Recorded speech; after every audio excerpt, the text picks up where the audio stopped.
You're probably sitting on one right now. It's the centerpiece of comfort in your home. But a study led by Duke University says your sofa could be making you sick. It was found in studies to be a mutagen, meaning that it could cause cancer.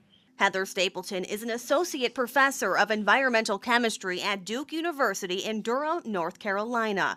She looked into what kind of flame retardant chemicals are used in the furniture you and I have in our homes. Dr. Stapleton says more than half of the sofas made in the United States contain potentially toxic chemicals that could cause cancer, hormone disruption, or neurological toxicity. One of those chemicals is called tris. It was used in baby pajamas until the 1970s when studies found serious health risks. Yet Stapleton says there was no federal ban on the chemical.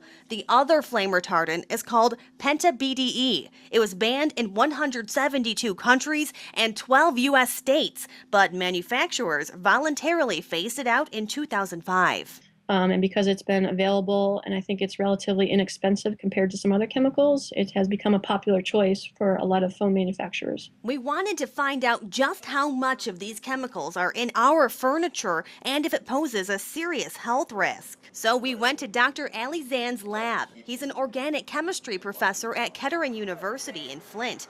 He told us the number one way we absorb these chemicals is simply by breathing. The material has to leach out of the linen or the material that they make up the couch with. If you're cleaning, if you're dusting, you're pushing on them, the material can get airborne and then you can inhale them. Basically, the chemicals become part of the dust particles in our homes. We brought in a few cushions for Dr. Zand and his assistants to test. They cut up the foam inside the cushions and put them into this machine.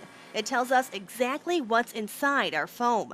Dr. Zand and his team did find slight traces of those possible cancer-causing flame retardants in the test cushions, but they say experiments like this do take time, so if we kept going, there's no telling what we could discover. And children are particularly vulnerable to this because they put their hands in their mouth so frequently. They crawl around on the floor, so they have much higher dust exposure levels than an adult does. Dr. Zand says how this affects your health depends on your level of exposure. The more you're sitting on the couch, the bigger the risk. If they want to take precautions to avoid these type of things by, buying air filters or putting HEPA filters in the air purifiers, that's something that they're more than welcome to do. And Dr. Stapleton from Duke says other studies have shown that these chemicals might not even be very good flame retardants. She says it's time we weigh their effectiveness with the health risks. Well, as I said, we don't like to alarm people. I think what we're hoping is this will push for reform in the fire safety standards and testing. I mean, if we do not need to be exposed to these chemicals, why take the risk? Reporting in Flint, Jennifer Prophet, ABC 12 News.